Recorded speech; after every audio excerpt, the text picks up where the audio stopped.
ମୁଁ ଗୋଟେ କଥା ବୁଝିପାରୁନି, ମାନେ ଭଲ ପାଇବାଟା ବହୁତ ଅଜବ ନା। ଏଠି କାହା କଥା ବି ମୁଁ କହୁନି। ତ କିଛି ପୁଅ ହିଁ ଭଲ ଥାଆନ୍ତି, ତ କିଛି ଝିଅ ହିଁ ଭଲ ଥାଆନ୍ତି। ଯଦି ଗୋଟେ ଝିଅ କି ଗୋଟେ ପୁଅ, ଯଦି ଗୋଟେ ଝିଅ ଗୋଟେ ପୁଅକୁ ଭଲ ପାଏ ନା, ସେ ପୁଅ ତାକୁ କେବେ ବୁଝିପାରିବନି। ସିଏ ଆଉ ଗୋଟେ ଝିଅ ପଛରେ ପଡ଼େ, କିନ୍ତୁ ସେ ଝିଅ ହିଁ ତାକୁ କେବେ ଭଲ ହିଁ ପାଇନଥିବ। ମାନେ ସିଏ ହିଁ ବୁଝିପାରିବନି ଯେ ଏଇ ଝିଅ, ଆମେ ଯାହାକୁ ଅଧିକ ଭଲ ପାଉନା, ସିଏ କେବେ ବି ଆମକୁ ସେତିକି ଭଲ ପାଇବା ଦେବେନି। ଏମିତି କାହିଁକି ହୁଏ? ଆମେ ଯାହା ପାଇଁ ଆମ ଜୀବନ ବି ଦେଇପାରିବୁ ନା, କିନ୍ତୁ ସିଏ ଆମ ପାଇଁ ସେତିକି ଦାୟିତ୍ୱ ବୋଲି ଭାବନ୍ତିନି। ମୁଁ ବି ଜାଣିନି ଏମିତି କାହିଁକି ହୁଏ। ଏଇସବୁ ଭଲ ପାଇବା ଚକ୍ରରେ କେହି ବି, ମୁଁ ଯେତିକି ଜାଣିଛି, ଯଦି ଭଲ ପାଇବା ବିଷୟରେ ଯିଏ ବି ଏଥିରେ ପଶିଛି ନା, ସିଏ ସାରା ଜୀବନ ହିଁ କାନ୍ଦିଛି। କେବେ ତା ଜୀବନରେ କେବେ ଖୁସି ହିଁ ଆସିନି। ହଁ, ଭଲ ପାଇବା ଯିଏ ବାହା ହେଇଯିବ, କିନ୍ତୁ ବାହା ହେଲା ପରେ ଯେତିକି କଷ୍ଟ ପାଇବ ନା, ପ୍ରଥମ ଗୋଟେ ପୁଅ ତୁମକୁ ବହୁତ ଭଲ ପାଇବ, ଏତେ ଭଲ ପାଇବା ଦେବ ଯେ ତମେ ତାକୁ ଭଲ ନ ପାଇବା ପର୍ଯ୍ୟନ୍ତ ହିଁ ସେ ତୁମକୁ ଭଲ ପାଉଥିବ। ଆଉ ଯେତେବେଳେ ସେ ଯେତେବେଳେ ଆମେ ଯଦି ଭଲ ପାଇବା ଆରମ୍ଭ କରିବୁ ନା, ତାଙ୍କୁ ଭଲ ପାଇବା କମିଯିବ। ମୁଁ ବି ଜାଣିନି ଏମିତି କ'ଣ ପାଇଁ ହୁଏ।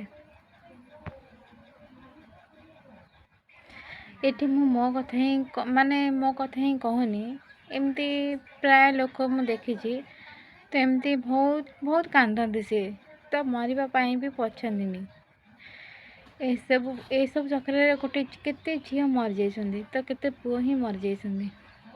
ସବୁ ପୁଅ ଖରାପ, ସବୁ ଝିଅ ଖରାପ ବୋଲି ଏଇଟା ମୁଁ କହୁନି, କିନ୍ତୁ ପ୍ରାୟ ଏଥିରେ ଅଛନ୍ତି। କିନ୍ତୁ ଅଧେ ଝିଅ ଖରାପ ଆଉ ଅଧେ ପୁଅ ହିଁ ଖରାପ। ସେ କେବେ ବୁଝିପାରନ୍ତିନି, ଗୋଟେ ଝିଅର ଭଲ ପାଇବା କେବେ ବୁଝିପାରିବେନି। ସିଏ ସବୁବେଳେ ଭାବେ ନାହିଁ ଗୋଟେ ଝିଅକୁ ଆମେ କେମିତି ଭଲ ପାଇବୁ। ଯେତେବେଳେ ଆମେ ନ ଭଲ ପାଉଥିବୁ, ସେ ବାଧ୍ୟ କରିଦେବେ, ଏମିତି କାମ କରିବେ ଯେ ତମର ଇଚ୍ଛା ହିଁ ହେବ ତାକୁ ଭଲ ପାଇବା ପାଇଁ। ଆଉ ଯଦି ତମେ ତାଙ୍କୁ ଜୀବନ ଦେଇକି ଭଲ ପାଇବ ନା, ସେ ତମକୁ ହିଁ ଧୋକା ଦେବେ।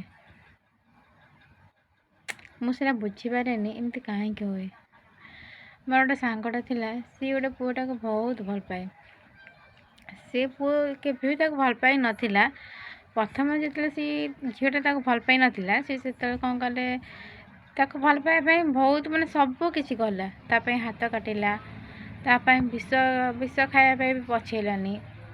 ସବୁ କିଛି କଲା, ଯେମିତି ଗୋଟେ ଝିଅର ମନକୁ ଯେମିତି ଜିତିବ ନା, ସେ ସେମିତି ସବୁ କିଛି କଲା।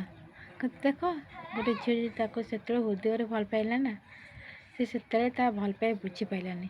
ତାକୁ ଛାଡ଼ିକି ଆଉ କାହାକୁ ଭଲ ପାଉଛି। ଏମିତି କରିବା କ'ଣ ଠିକ୍ ଅଛି? କେବେ ବି ଠିକ୍ ନୁହଁ। ମୋର ଗୋଟେ ସାଙ୍ଗର କଥା ଶୁଣିକି ମୋତେ ବହୁତ ଦୁଃଖ ଲାଗିଲା, ସେଥିପାଇଁ ମୁଁ ଏ ଭିଡ଼ିଓଟା ବନେଇଲି। ଯଦି ଆପଣମାନେ କହିବେ ଏମିତି କରିବା କ'ଣ ଠିକ୍ କି? ଗୋଟେ ଝିଅ ସହିତ ଖେଳିବା କ'ଣ ଠିକ୍? ଗୋଟେ ଝିଅକୁ ୟୁଜ୍ କରିବା କ'ଣ ଠିକ୍? ଏସବୁ କେତେ ଦୂର ଠିକ୍? ଆପଣ ନିହାତି କମେଣ୍ଟରେ ମୋତେ ଜଣାଇବେ।